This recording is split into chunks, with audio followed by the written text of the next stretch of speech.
All right, guys, here we go again. This is one of these jobs, man. That probably everything that can go wrong, you probably see it on this one job site. But for the most, okay. We get a lot of this stuff out of here. So, like, we got about 2 more days on this right here. You got to get this. This is what you don't want to see.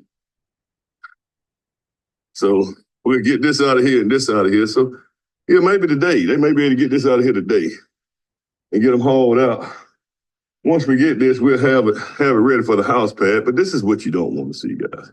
This thing right here is costing me $2,500 a day. This right here is costing me about $1,000 a day.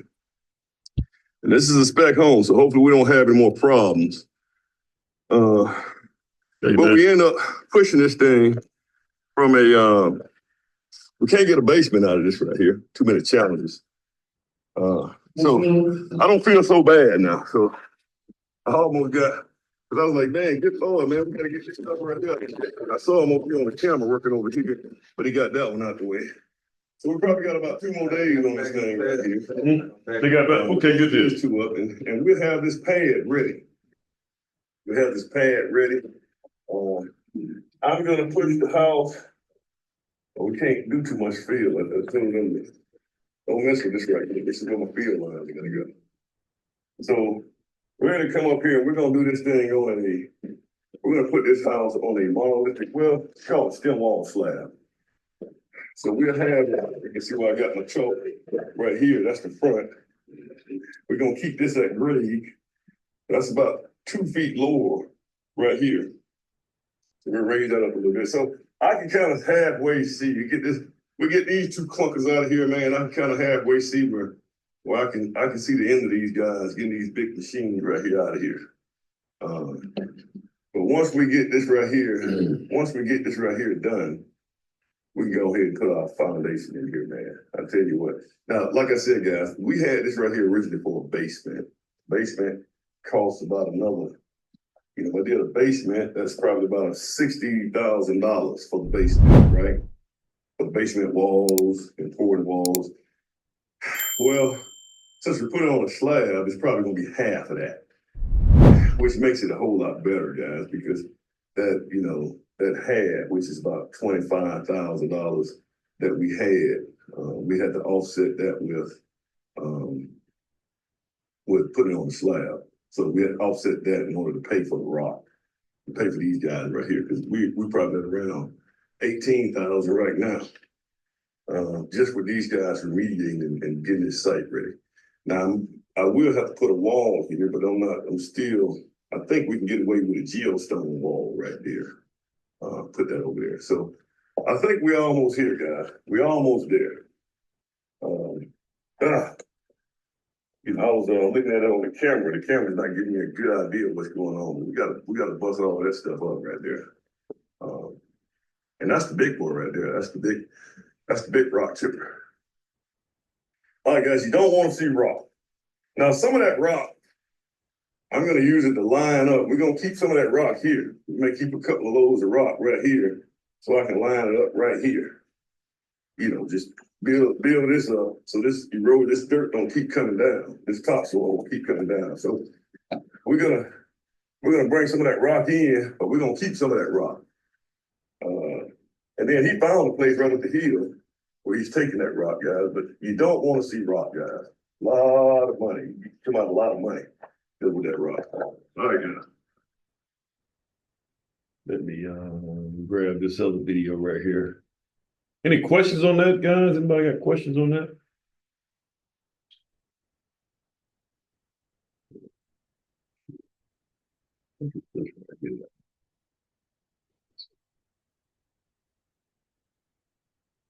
See if I can get that one in right quick.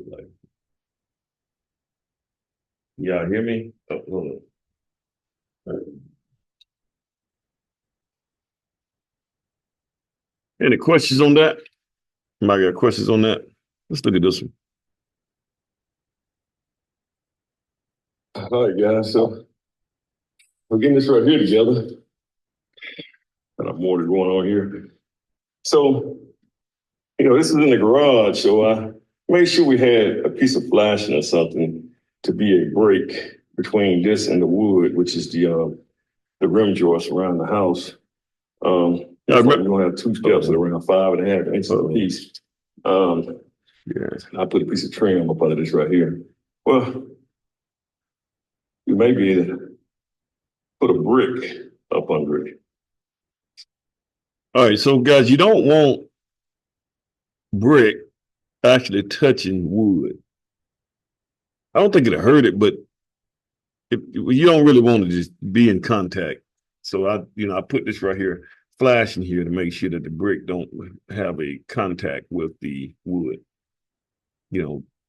Moisture can wick through this, which that probably won't happen. Because usually moisture is gonna come out the ground. But for me, man, it makes me feel better when I have that there. So I don't know if we can get a brick up in there. Man, you have more brick to get up in there. That just might work. I was gonna put this trim up under it. But so I came out here, man. I had to work, man. I had to go get some shovels. I had a guy that was gonna do this right here, so I really was a week waiting on him to do it, man. But I know he's probably busy, man, but I don't have time to keep hearing somebody keep pushing me back. He's pushing me back. Well, I'll be out there today, I'll be out there tomorrow, and you don't hear anything from him. So the power company needed about 5 feet, 4 to 5 feet from the ground to here. So I had to fill this right here in. So I gave myself, you step up here. I gave myself a couple of feet, about 5 feet.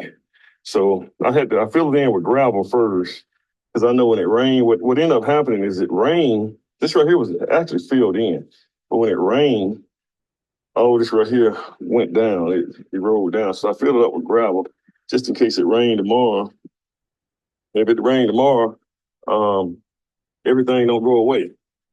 So I got gravel and blocks and brick down there. So hopefully I can go ahead and get my power to the house so we can finish the house. You can't, it's just, I waste a whole week waiting on this guy to do his thing, man. And I'll tell you what, man, it's just, and then I got the landscaping, which, we should have been out here grading this thing up for landscaping this week.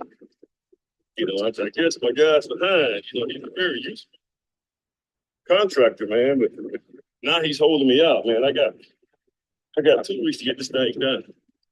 So getting the steps and stuff. This trash, same guy, should be getting the trash. And I actually bragged on him a couple of days ago, talking about how useful he was. But so we got this right here going on. We got the steps. So this worked out real good. 1 step to the front. Kyle got showed back there. See all this stuff got to get out of here, man. We got to get this stuff out of here, so we can finish up this house, man. God, it's been taking way too long. Like the more I do, the more I got to, And so I'm gonna go through here, and I just gotta keep these people. Get these people in this house, man. The floors and stuff is in. I just got to get power so we can put all the covers on and I can punch it out. Fireplace is in. So I need to punch it out. Got you, the plumber needs to do his thing, go finish up. We got, grouts going on right here, man. So that's a good thing. And so the shower door guy should be here. I hadn't seen him. We need to get that stuff in so we can get this thing. I need to box this up. Trim carpenter got to come back. Oh, man. I just gotta. I gotta. I don't know, man. This is the hard part right here, guys. I thought it was the easy part. I thought it was downhill, but it's really not. The power company had a.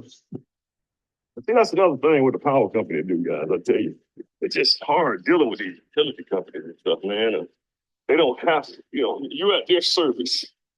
You can't speed them up and nothing like that. Ain't nothing you can do to speed these guys up, man. But the problem I have with these guys, man, is that so they came out here and they saw what the problem was, but no one ever called me and told me what the problem was, so I could correct it. They just now I don't know electrical stuff, man, but no one called me, the engineer, and you can't get a hold. Everybody's disconnected, man. They're just very the engineer got to call the girl at the front desk. The front desk got to do this. You got to call those guys. And if one of those line of communications break down, it ain't gonna get done. So now you got to call them again and figure out what's going on. I'll tell you what. All right, guys, that's enough of that. You guys have a go. See if I make sure I ain't got anything else to share here. And the message was, you guys have questions. This is the last day of class. Anybody have any questions they want to ask before we complete this right here? Anybody at home? Can y'all hear me? I hope y'all can hear me at home. Anybody? We can hear you. Okay. Did y'all have anything y'all want to ask? I mean, guys, it's not like I know everything. And it's not like my answer is going to be the right answer. It's right for me, put it that way. I've probably been through a lot of things. Me and my wife was talking today, and I was telling her, she was saying that we was talking about some of the, what was it we were talking about? We were talking about at one time we was having it really hard, guys. I mean, it was really tough on us. I think we had 2 kids and man, I was in the building industry, guys. I think it was like, and I was teaching. I was teaching as a sub, man. I let my builder's license lapse. I let my teacher certificate lapse. So I didn't have a teacher certificate nor builder's license. I lost both of them. I went through a time of depression, man. I was really depressed. I was like, and I had 2 kids. Heck, me and my wife probably would have got a divorce if we could afford it. It's a bad thing. And then I got and I was fired. Let me see what had happened. I'm trying to remember, is it before? I think, I'm trying to remember, when was it? Yeah, I think I was, I think they had I was just, I don't know if Alabaster had fired me. No, Alabaster hadn't fired me. I was, this was before I became the building official for Alabaster. But I was in a dark place. And we were talking about that because I was teaching as a substitute at Parker High School. You guys ever at Parker before they got a new school now. I was at you remember the old Parker before they tore the new one down? So I was there. But I was teaching as a sub. And guys, if you ever do substitute teaching, substitute teachers you could make more money at McDonald's working full-time at McDonald's. That's what the substitute pay was. But I used to have my teacher certificate, but I let it all go. And we were just talking about how most people who like make it big, like you big time, was like Steve Harvey and all these guys who like made it to the top and they're doing really, really well now. She was just saying that everybody had the same story. I came from nothing. I was homeless and I was broke. And she was like, I hate hearing that same thing. But I was like, but some of the things that we've been through, it was really like that. At one point in time, man, we would make sure the kids, we made sure my oldest boy and my girl, we made sure they had food. And we struggled, man. I mean, we struggled really bad. I mean, it was so bad. I think my wife couldn't even take it no more, man. She was like, her heart, she had heart problems, man. Right now she had one of those defibrillators in her heart, man, because, man, I think it was due to stress. We hadn't figured out what the problem was, but, man, that stress will kill you, man. Now, I'm just used to it. I'm used to it because I came from a real tough, a rough childhood. But guys, you just got to keep, if I can say anything, man, just especially in this game right here that we're in, the building game, no one really just took me. Well, some of the builders that I've dealt with, they helped me out a whole lot. And guys, that's why I keep telling you all, man, you don't know who's going to help you, man. And I keep emphasizing this black, white, um, that stuff don't matter, man. You just got to find people that are on the same page that you're on, man. And you guys got to embrace that stuff, man, and embrace people for who they are. And because you never know who's going to reach out and help you. And I'm a witness of it, guys. I used to be, back when I was in college, man, I was into this, man, I'll be honest with you, man. I was telling you guys last time, man, I was on this pro-black thing and, black people this, and we got to, man, you guys should see, man, if you guys see some of the stuff I used to be, man, you'd think I was a militant. You think I was part of the Black Panther Party, back during I think it was like the 90s or something like that. But I was very pro-black, man, and power to the people, man. That's how I was, man. And man, when I came to UAB, guys, I'm gonna be honest with you. I had a friend of mine, me and him was roommates, and he played baseball. So he played with the Seattle Mariners. He would come home during the off season, me and him was roommates, and then he'll leave back.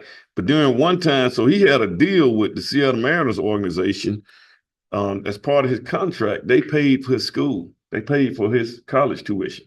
I didn't have that, man. And this guy, golly, man, I just always get off in this stuff, man. I had to always, let me see if I can find him right here, man. I mean, internet is a great thing, man, because you can see a lot of stuff here. Let me see. K-I-F-A-R, Kiefer Rackley.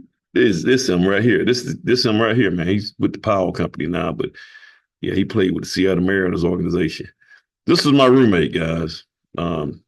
He's also my fraternity brother, man. We pledged together. Today he's my best friend. He used to be my business partner, man, for a while.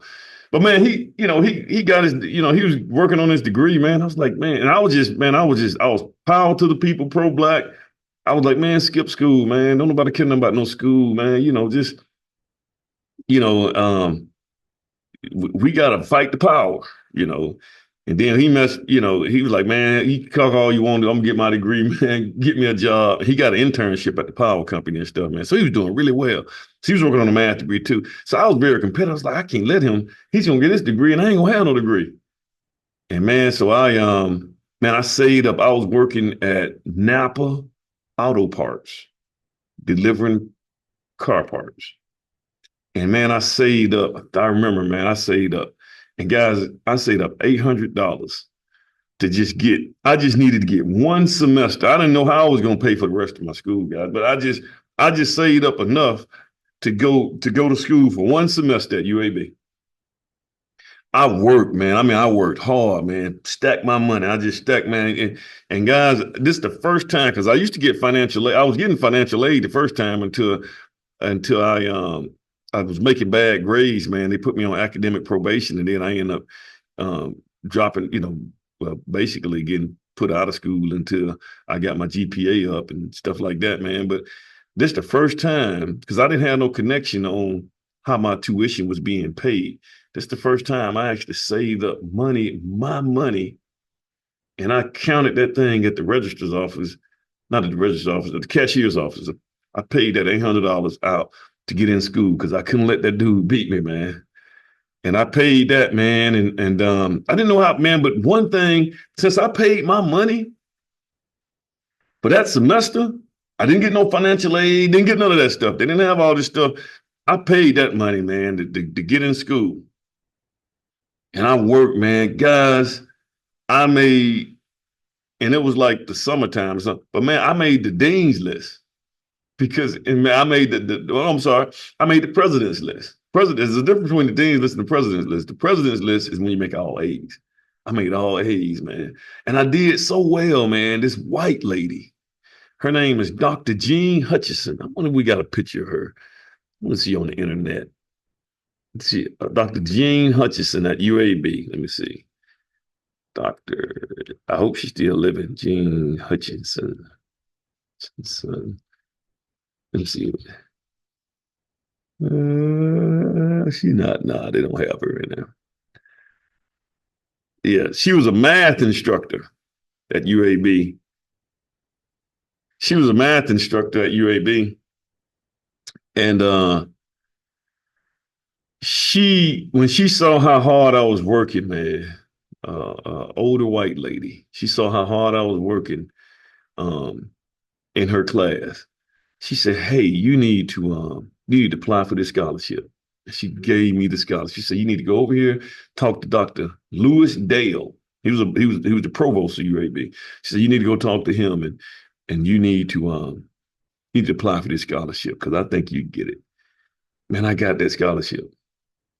And Dr. Dale, man, golly, man, I'm just trying to find these jokers, man. I'm just thinking about him right now. Let me see, Doctor, I know he's on here. Lewis Dale. There he is. Let me see. Yeah, this guy right here, man. Golly. He brought back memories, man. Let's see. Share. This guy right here, man. I ain't seen him in a while. He's like he got older. Dr. Lewis Dale, man. This guy was one of the man, he's smart, man. He was the one that mastered ring theory in algebra. He just the algebra out the calculus. He's very, very brilliant. But this guy gave me he awarded me the scholarship, man. And he said, as long as you take, I tell you what you do, man, as long as you take, I had a bunch of electives left. I was working on a math degree too, but I had electives left. He said, look, we need some people to teach math at these inner city schools. He said, as long as you take a teaching course to learn how to teach, I'll pay all your tuition. And so I had like 6 or some electives to take, man. So he said, each quarter you take an elective, I'll pay your tuition. So I did that, man. So I was working on my math degree. So I had like differential equations and all these kind of top tier math courses. And then I would take teaching. I'd take one teaching course each term. And so that's how I was able to get my teaching certificate. I was able to get my teaching certificate, but it wasn't for Gene Hutchinson, Dr. Hutchinson, man. I don't know what I'd be doing right now. She helped pivot me and change my life, man. This was a older white lady who I don't know if there was anything in it for her. She just saw somebody who had the passion and had the drive. And she helped me out, man. So I keep telling you guys this right here stuff, man. It just, to get you guys to understand, man, you never know who's gonna help you, man. So but times and in some cases, man, you're gonna go through hard times, man. Everybody go through hard times. Hit me. Just what you were just saying, the call that just came in. You got a house that's been put in 2 heat pumps. How large is that house? Heat pump what? Unit? Didn't you just say? Yeah. Let's look at it, man. We can look at it right quick, like, man. So I went on ahead, guys. I'm gonna go back to. The other question was about the video you were showing about the energy ventilator system. Yeah, man. How that tie into? Okay, good. That's a good question. So here's the house right here, man. This is what we're gonna do. Let me see. Plans, old plans. Need to turn it to the new plan. Final plans. There we go. So the house that you guys suggested, I'm gonna go ahead and I can put this one up here now. So this is the house right here, man. So this is what it's gonna look like. That's got to be the back. Ain't the front. Yeah, that's the front right there. That's the front. But we're gonna put a unit. I'm gonna put a unit for the main level and a unit for the upstairs heat pump units. Now, I probably should do a gas for this right here. The only problem that I'm having to struggle with is that I want to put the unit. I want to have the unit in the garage. So I want to put it on the, let me show you where I'm gonna put it at. This is what I was thinking. So you see this right here, little area right here? I was going to put maybe one unit over here, right, for this side of the house, for this whole. I'm not talking about this, the top part of the house, because the unit for the top floor is going to go above the top floor. Does that make sense? And it'll shoot down, right? But the unit right here for this side of the house right here, for this whole side of the house right here, I want to put it right here. And for the unit for the master suite, which is over here, I'm going to put the unit up here somewhere. Does that make sense? And they have their own unit. So there'll be 3 units. Yeah. Yeah, I'm changing it. Well, I don't, we just have to look at it. The only problem is I got to figure out a way to run because you want the unit kind of in the center. But it's got to go through these trusses to access these. So if you look at the rest of the house right here, so this is what I got to heat and cool. I don't need to heat and cool this right here, right? I need to heat and cool this area right here. So I'm limited. If I put the unit right here for the main level, if I put it right here, I may be able to run it through the joist. I run the trunk line through the joist right here and dump it off right here in this area right here. And then I can always reach this right here because that's not my attic space. But that's the problem that I'm struggling with right now. So I may have to use a open web truss system to make it easier for the subcontractor to run it through the floor. And I actually did a video. I don't have it, I think I got rid of it. Oh yeah. It was on that video that you saw. So it was on this right here. You ain't never saw this. You ain't never seen. You never saw. You know a Dr. Lewis Dale? Let me see. You ever heard of him, Dr. Dale? He used to be the provost of UAB. So this right here. Let's see. All right, guys. So what is this? So what this does, in essence. So here in Alabama, guys. The humidity, we got a lot of humidity. You remember when if you guys went through the building code with me, we went through and we saw that Alabama is like 3, climate zone 3, which means that we got a lot of humidity here, right? So you don't want to just have a pipe that sucks in, that's connected to your unit and sucks in fresh air from the outside, because when it sucks that fresh air in from the outside, you're pulling humidity in there too. Does that make sense? Yeah. If you got a heat, just any, it doesn't matter, heat pump, it could just be any unit. It could be a gas unit. But when you pull that, say for instance, what your house is doing right now, you have your returns in your house. Your return, it's usually by your thermostat. And what you're doing is you're sucking air that's around you and you sucking it into the return, you suck it into your unit conditions that air and then it dumps it back out on you. And it keeps recirculating that same air. Does that make sense?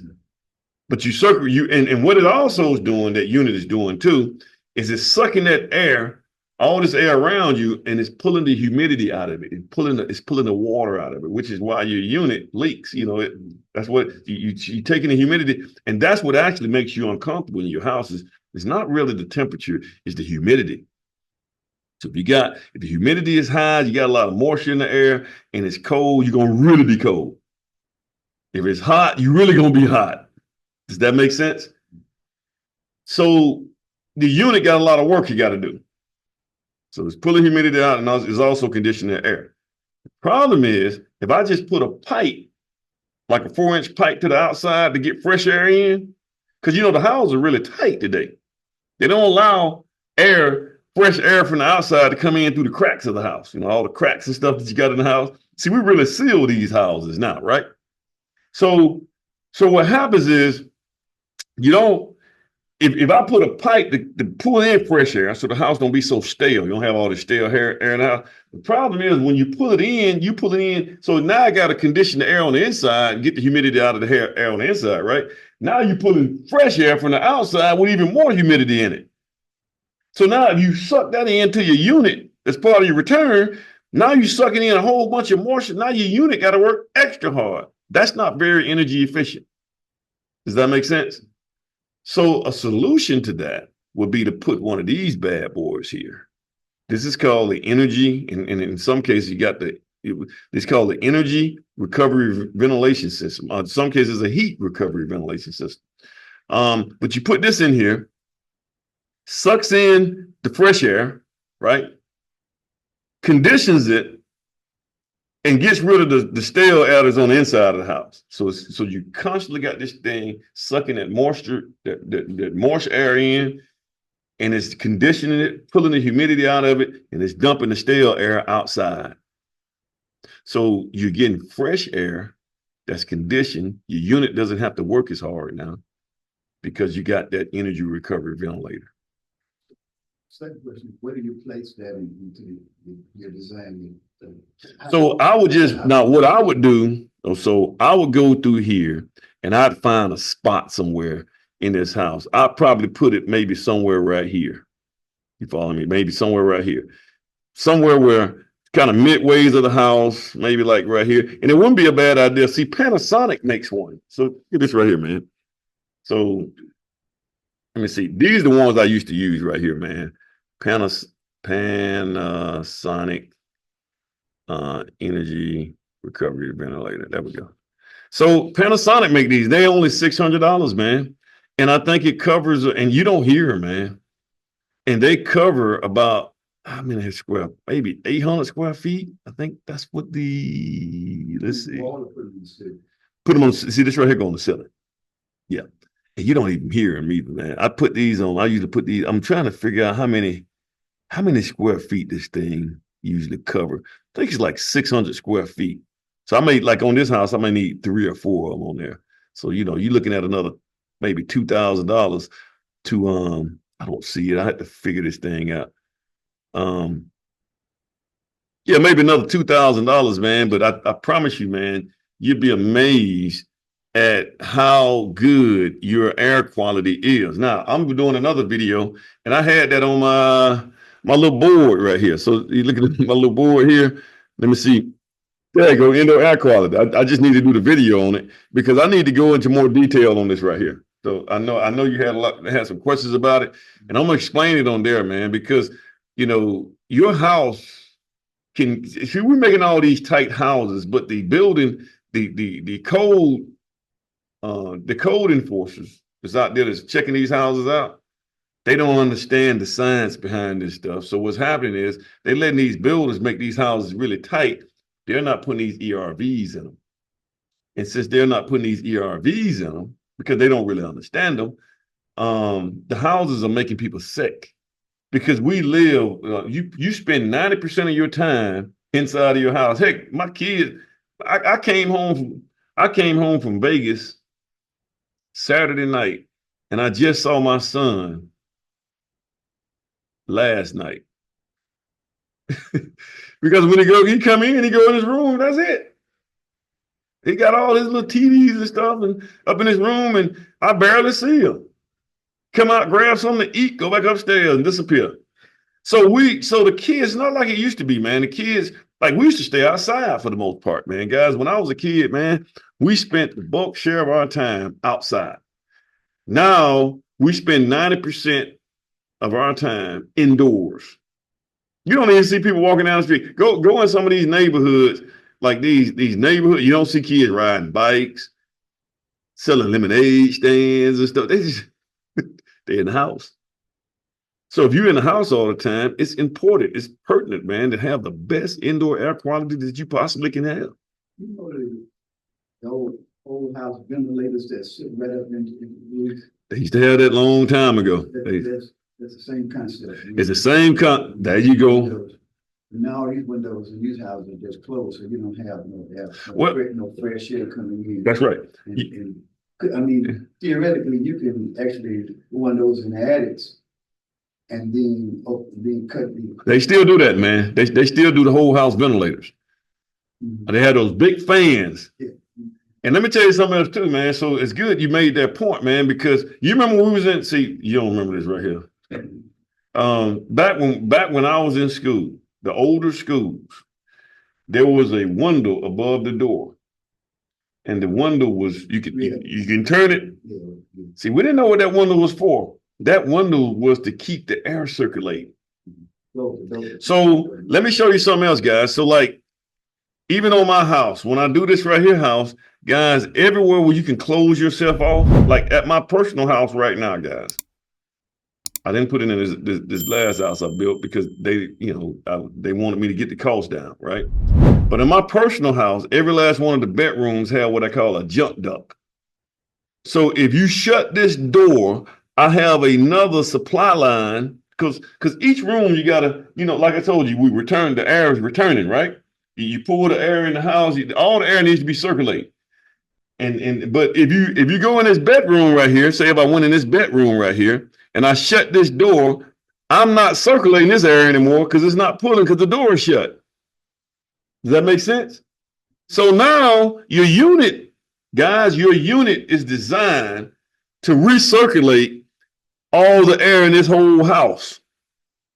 But when you shut this door off, it's going to be trying to pull this additional air, but it can't pull. So it's going to pull air from the outside of the house through the cracks and stuff. You got some cracks. It's going to pull stuff from the outside. So that becomes a problem, guys. So what you do is the best way to keep good, fresh air, even when you're in your bedroom, if you close your bedroom off, is to have what they call a jump duct. It connects this room to this room so that when you circulate, it still circulates air on this side, on this room, or any bedrooms. And that's why they used to put those things up there. There's a window they put up above the door, and you can turn them like that, and you can recirculate that air. That's why they put them there. See, guys, the people back in the day, they did a lot of building science too. We don't know they did. They did building science. They thought about this stuff, man. We just kind of reinventing what these guys did a long time ago. But a long time ago, they didn't have air conditioners. Now they're building houses so tight with air conditioning and heat pumps and everything that cost $8,000–$10,000. Yeah, man, the cost is getting ridiculous. Lumber finna go up again. I gotta hurry up and get my lumber package on the ground for this house I'm doing over here because lumber is spiking again. Because Trump have these tariffs on Canada. Guys, 80% of our lumber companies, 80% of our mills are owned by Canadians. I don't know why we let this happen, man. We let the Canadians come in here and just buy all the stuff here in the United States. Guys, if we was in China, and anybody ever been in China? Anybody at home, y'all been there? I'm talking to people.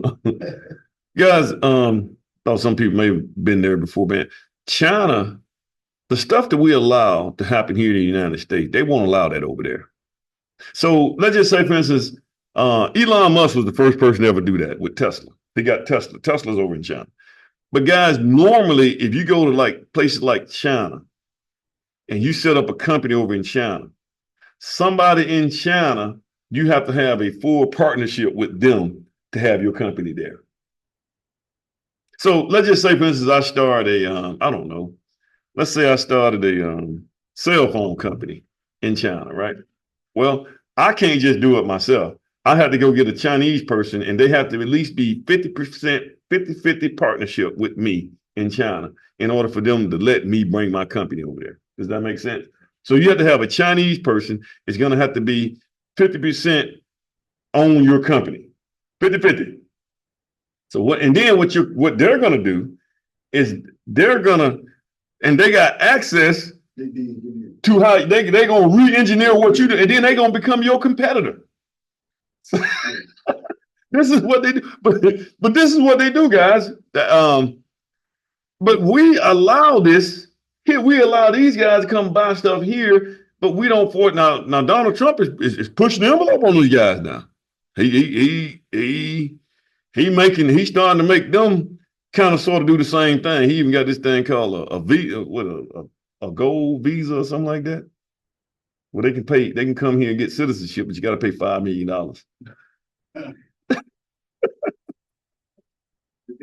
But here's the thing: if you get enough of them coming here and paying $5 million, that money can go pay off the national debt. This makes sense to me. But go ahead, Mr. Bank. The BY, what is the name? BYD. The BYD car that's similar to a Tesla. They took Tesla. What guys and guys. I'm not trying to knock on the Asian economy, guys. They got it, but here's what they do. They take the inventions that we have here. So we invent things. We like be the first one. They would take your stuff and they would re-engineer it, and they would have their own. They create their own brand of it. And they will make it cheaper than what you can do it for because they have access to better labor costs that we don't have. Because our labor cost is just way too high. Because there's not enough of us. Guys, it's the same thing that happened. I got to go full screen on this right here. So I'm fixing that. Let me see if I got any women in here. Yeah, let me make some women mad right quick. Like, Don't start. guys, it's the same thing that happened during the feminist movement, guys. The whole reason for the feminist, well, there was two things that, and guys, this is our drunken history again. Guys, don't believe what I'm about to tell you guys. I want you guys to go look it up and prove me wrong. Okay. All right. So what happened with the feminists? So the feminist movement was really started by, number one, it was started by women, like a lot of, like back in the day, white males were married. They would have women who were homemakers. They stayed at home, right? And they would marry them, and these women had no trades, they had no skills, and they would have babies and stuff like that. They have a whole family. In a lot of cases, man, the white men back during that time would, he'd get to a certain point and he'd divorce them. He'd divorce them and go get the younger version of her after she had given all her youth in having kids to him. And he'd go find a younger version of her and marry her and divorce her. And now she out here trying to raise these kids. This is how that divorce stuff kicked in.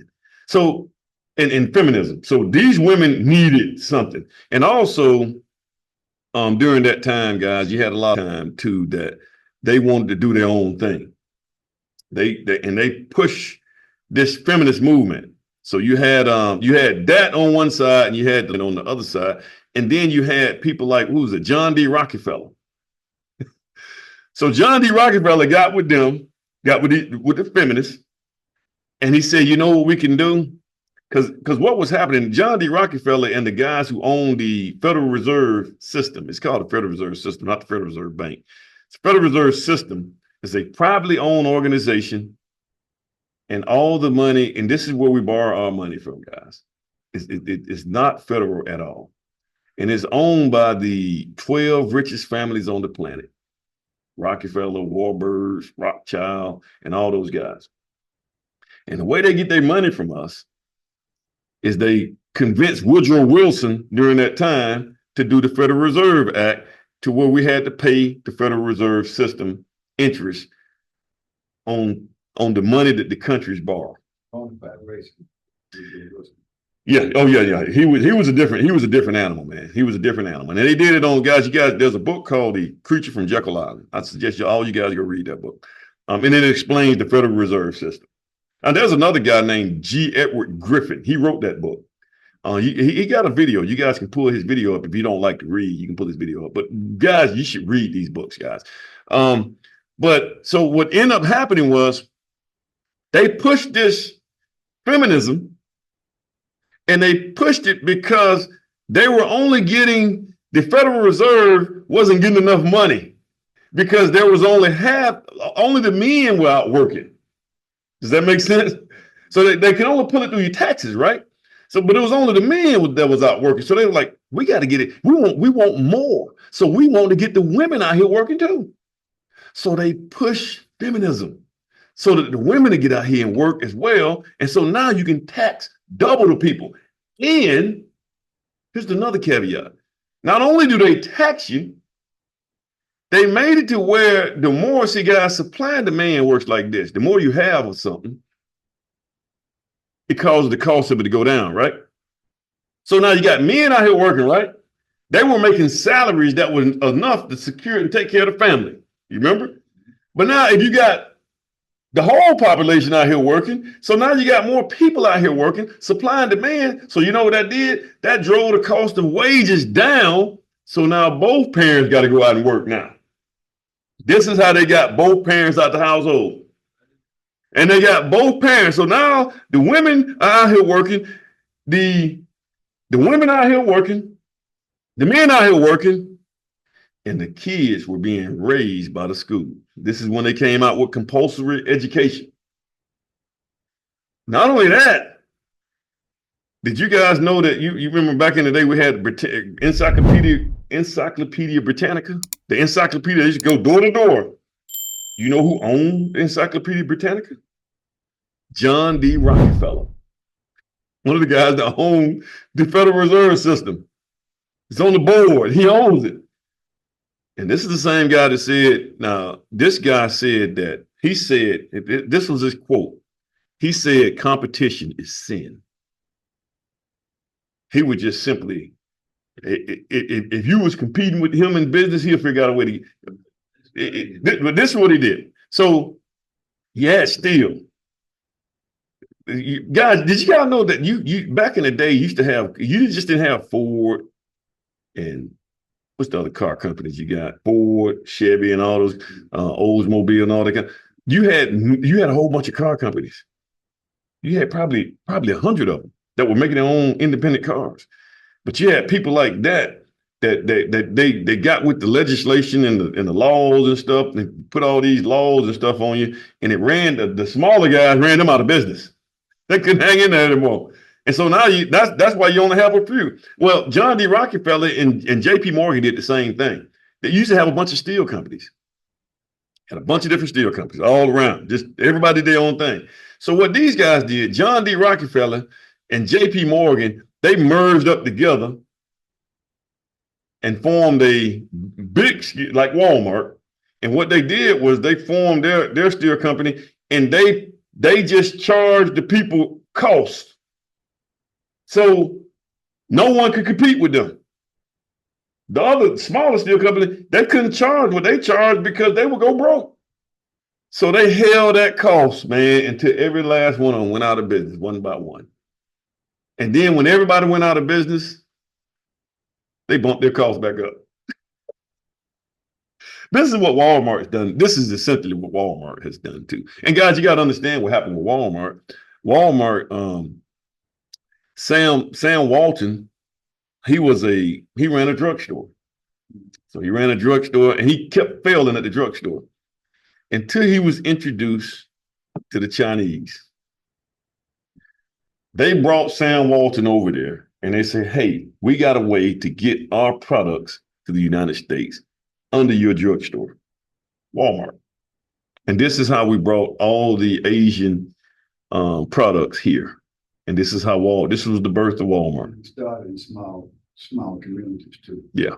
Then you can go into the city later. He was in the small community, drive the mom and pop stores. And so you had smaller stores, but he was able to underbid those small stores because he brought his products from China. Whereas all the small, they were making theirs with the labor here in the United States. So that's what drove them out of business. So now you don't have mom and pop stores anymore. Guys, it's the same thing that's going on, guys. But this is how they got rid of the family. They destroyed our family. Now you got the mom, and now you can't even exist if both parents ain't out there working. You can't eat. You can't. I mean, mess around today, guys, and have to mess. If you got two little kids at the house and you got to send them to daycare. Man, we had both of our kids in daycare, man. And I promise you, man, we were paying every last bill about $1,200 a month. We get back to conversations about making active and passive solar houses that naturally cool and heat and get away from freezing air conditions. You're like solar silos, like having windows, like you say, that open and close, and that will allow the air to flow in and then flow up and blow out and have a whole house ventilated with stuff, so that you might be buying those heat pumps and expensive Like the air conditioning for your system is gonna cost about $20,000, right? Oh, probably about 30, yeah. All it's gonna cost Yeah. $30,000 to heat the Yeah. food. Um, When these houses used to. the problem that we have, it can be done. We can produce this. We can make it. I can probably build a net zero home here. And when I say net zero, what that means is I can make a house, man, where the power company end up owing you at the end of the day. We can do it here. The problem is, it's just the technology that we have is new to everybody. To do it, the technology is kind of fairly new. Solar panel has came down. Solar has came down dramatically since I built that green certified home. If it was the cost, I probably could make it work. But the problem is you got to pay. It's going to cost. The best way to do it would be geothermal. That would be the best. Because that use half the demand and energy that heat pump that I'm talking about uses. And it's natural because there's a consistent temperature in the earth. But the only problem you're gonna deal with if that thing tear up or that thing don't work right. Cause see, you always gonna have problems with things. You're not gonna, there's only so many people that understand it and they're gonna be able to work on it. See, the problem is our technology is just not, it's not readily available. We can make it happen, man. Like I can do a geothermal, like that house. I don't know if you've seen the house that I toured in Las Vegas. No. Man, go to that video. When you get a chance, go to that video. That house generates its own energy. It's net zero. $15 million house that you get. But it's $15 million. See, I can make it. This house I'm building up here, I can make it happen right now. And I don't even have to use geothermal. I can use well, we're gonna run into another. Here in Alabama, the trees grow too tall. Right. So I would say that I could use solar, but our trees grow too tall. What I would have to do is I would have to get sky rights. Does that make sense? Because I would have to get sky rights. So what I mean by that is, let's say I'm in my neighborhood, right? And I want to do a net zero home. Well, I need solar. I need sunlight all the time, as much as I can get, right? Well, if somebody, my next door neighbor, let trees grow up real tall, that's going to block out the sunlight. So I have to do something in order to get the rights to the sky in order to make sure that I don't ever be denied of sunlight or the right amount of sunlight to make it happen. There's a lot of things going on here, man. That's not, unless you build so. You see the two houses that are on a. No, they got a whole community of them over in Ross Bridge. They have a whole street. Each one of them have solar panels on the house, not the macro grid. I don't know. That's a little bit more. I don't know about the microgrid, but they. That next to it, under land. Yeah. But the grid is about a half a mile away, and then it supplies solar energy. It's about 1 acre of solar panels. Yeah. That supply energy to those two houses. Now, I'll tell you the best way to do it. If you're gonna, let's say, if I was gonna do a community like that, the best way to do it would be to have reserve maybe 2 or 3 lots to the side. So if I got like 10 lots, I may put maybe 2 to 3 lots reserved to the side for my solar farm, right? But the houses need to be as close as possible to they need to be as close as possible to the houses. Your energy source, yeah. You need to be as close as possible. So if you're a mile away, the problem that we have with those with the what you call them, the big power plants, like the Alabama power plants, they're too far away. And so they pulling that power like miles away, right? By the time that energy go from that power plant to your house, they've lost almost 40 to 50% of that energy. It's not efficient. But if it was closer, if your house is generating it on top of the house, that's the best way to do it. But on that street it would be better than you pulling it all the way from the power company, because out of all that energy they generate at the power company, you're not seeing no more than 60%. You losing energy. They're not efficient at all. Gas is actually more efficient. Sending gas, you lose 10%. So by the time the gas company ship you that gas to your house, from there to your house, from the gas company to your house, from the gas line all the way to your house, from wherever it's coming from, you have about 90% efficient. It's not like the power, man. That power is like, man, you lose a lot of power. So it's very inefficient. The power lines and all this stuff, very inefficient. So we gotta, I think solar panels would be good. We don't get a lot of wind here. Geothermal is definitely the way to go.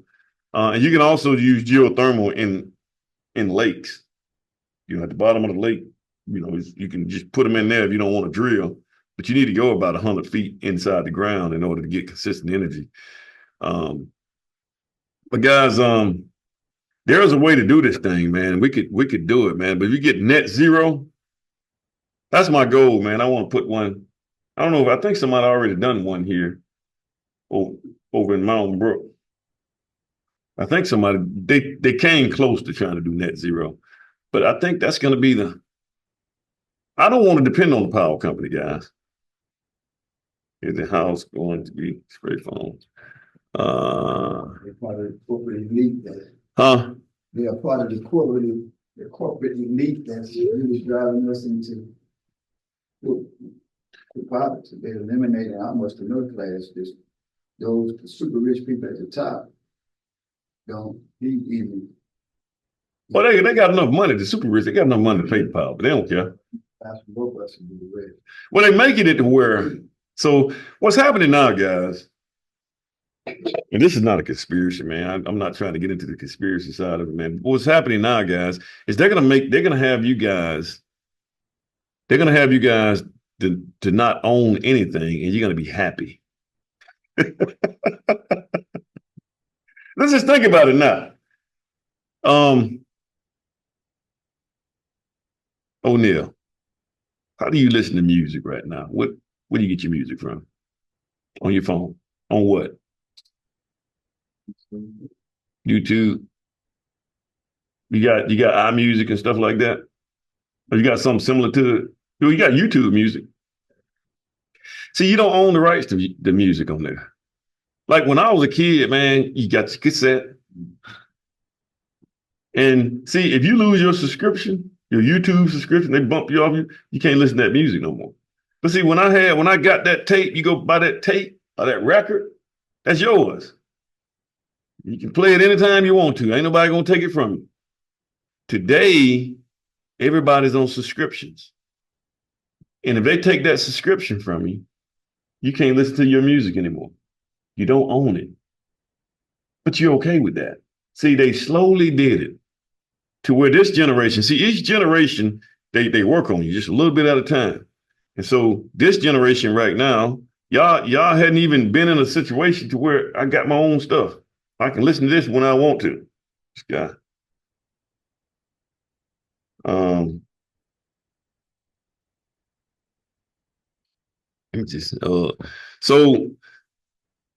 Right now, let me see. Walls and rafters. Trying to tell him.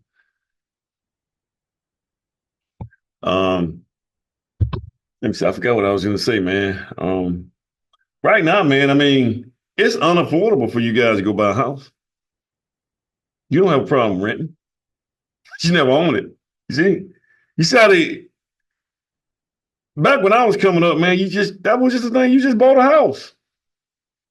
It's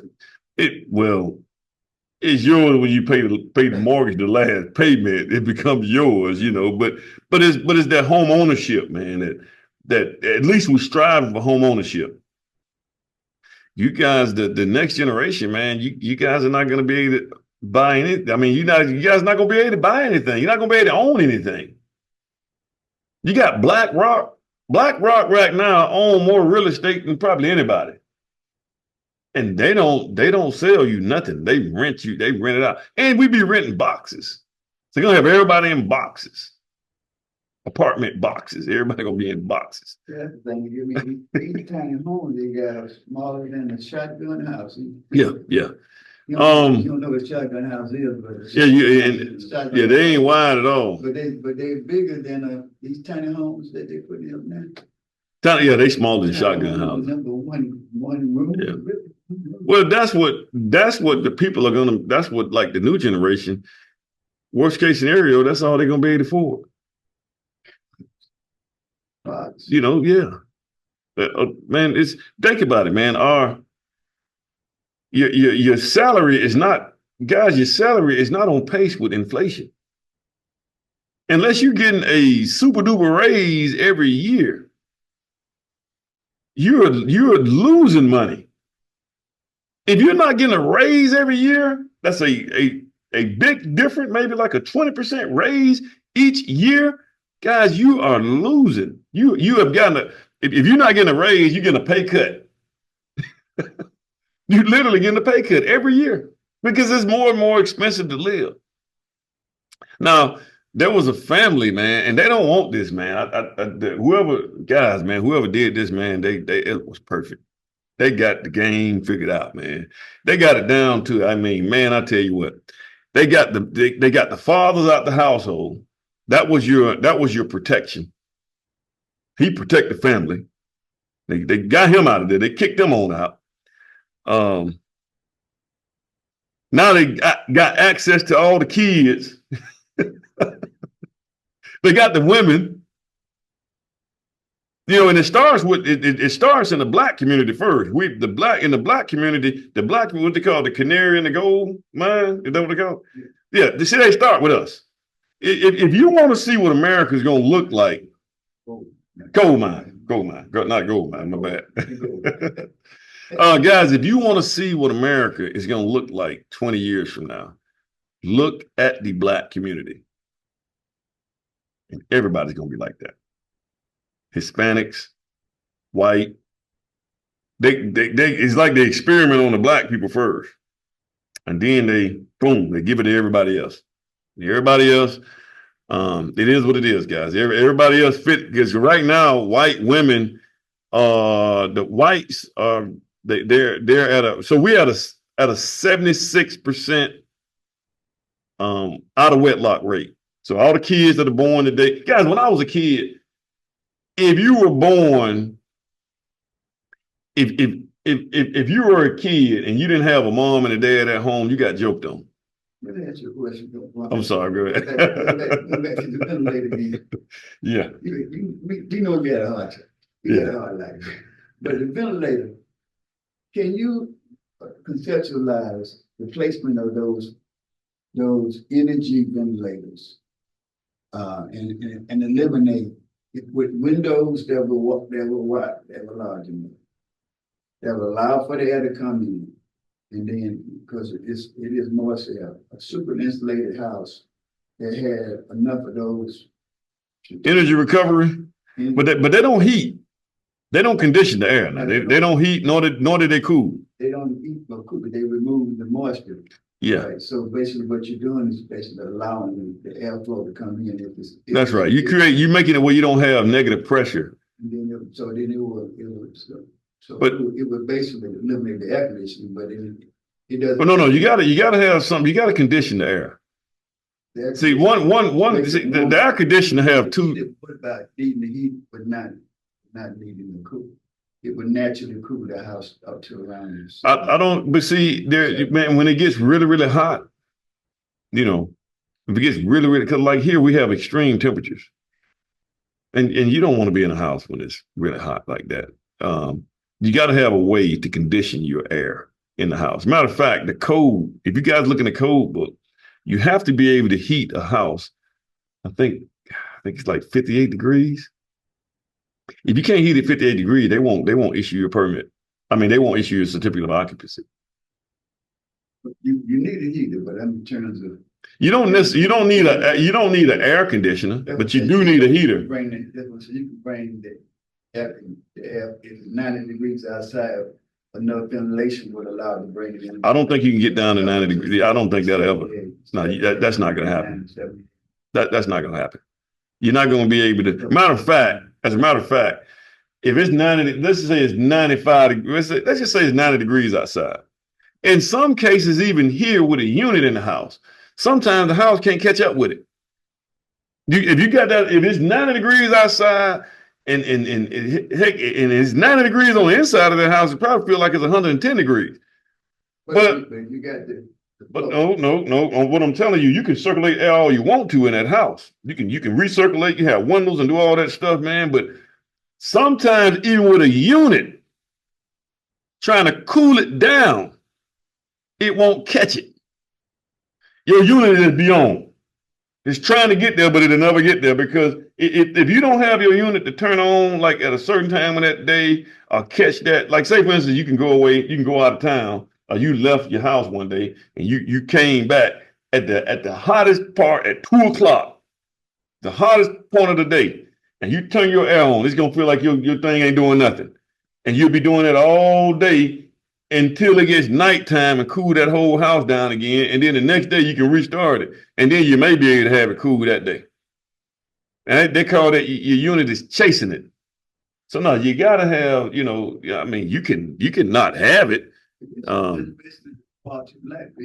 ancestors didn't have no air conditioning. Yeah, but it wasn't hot. It wasn't as hot as it is now. I mean, we do have global warming. Yeah, but it wasn't, man. You felt how hot it was. I mean, the sun is actually getting, I forgot how many inches every year it's getting. Let me see. I wish I did that chat. Let's see. How close is the Earth getting to the sun each year? Look here, man. The Earth is getting, and this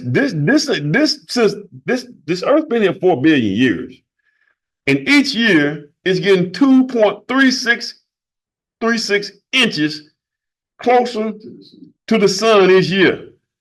So we sit here and talk about the global warming, and we say, well, it's global warming and fossil fuels and doing all this stuff. No, man, the Earth is getting close to the sun. So the heat that you feel that we had growing up is not the same thing that's going on now.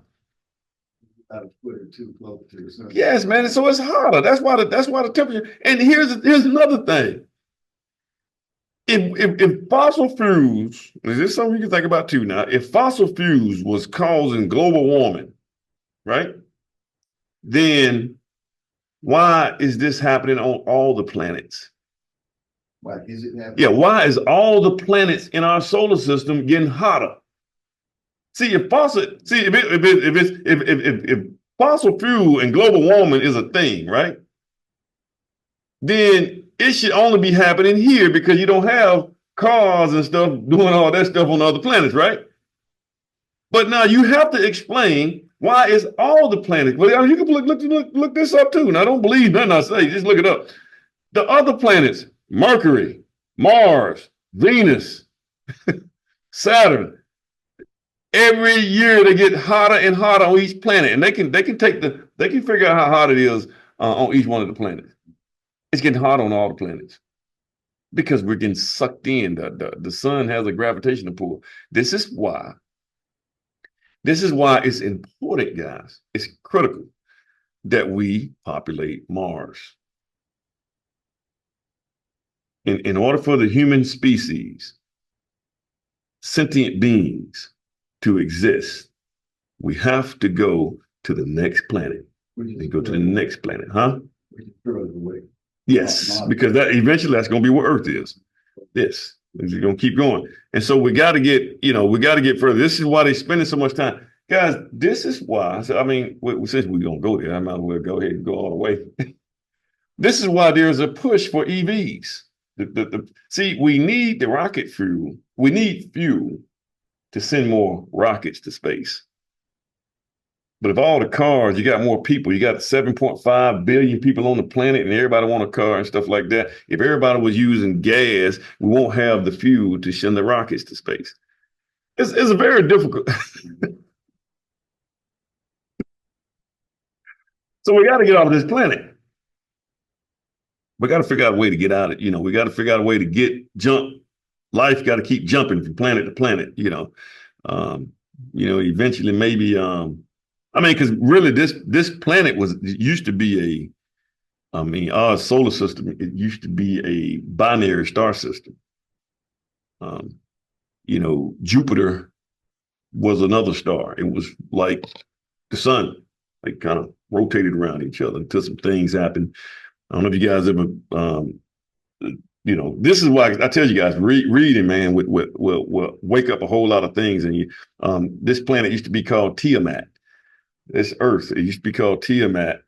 And it was struck by another planet. This is where you got the moon from. There's a whole big thing about that, man. And this is why you got the Pacific Ocean. It got knocked out. Where I am is I'm sorry, man. That's a little bit too much, dude. A little bit too much. Yeah. just next with your generations that where we are, if we can basically have enough land and develop a house and then grow enough food and retain enough water so we can kind of, be away off the grid, because what's happening to us, we depend on a quality of life in which our mates and our children would be working, do like they used to do, picking cotton. They had the kids working, doing manual labor, and we have all three of the animals working. Well, it's got to be a shelter that we can have that wouldn't be so hot or so cold that we can continue to survive while the rest of the people are so wrapped up in quality of life. We can actually do that. If everybody could move. Let me see. Let me just see something right quick. Let me see how many acres is in Texas. Let me see what we got here. So there's enough land. Let's just say you get Texas, 300. There's enough land, and if I took the total population of the United States, which is about 300 billion, this is 360 billion. I'm sorry, 360 million people, right? I could take them and put them. I could go to. Let me see the United States map. Let's see. U.S. map. So I can take California. No. I could take Arizona, New Mexico, and Texas, and everybody in the United States right now could have 1 acre of land and grow their own food, do all this stuff, and we can all live in those 3 states. Have a house and 1 acre of land. And you can grow your own crops and you can do everything you want to do. In just 3 states of the United States. Yeah. This is something to think about, guys. But, man, the powers that be not going to let you have that, man, because the problem they have right now, man, is that there's just too many people on the planet, man. That's too much chaos. Too much things that can go wrong, man. Too many decisions, too many people thinking different, stuff like that, man. So you got to wipe them well. you got to come up with the beer virus to wipe them out. All right, I say beer virus. I mean COVID. It was Corona. That was called coronavirus. All right, guys, this is it for today, man. I got next time. I started to lose myself in this right here, guys. All right, guys, you guys have a good one. And I'll see some of you guys next mini term, which is, I think, what's the day? Tuesday, which this is the last day. Next mini term is Tuesday next week. Okay. All right, guys, you guys have a good one. We enjoyed you guys. Thanks. Oh, we're doing the wrong thing. And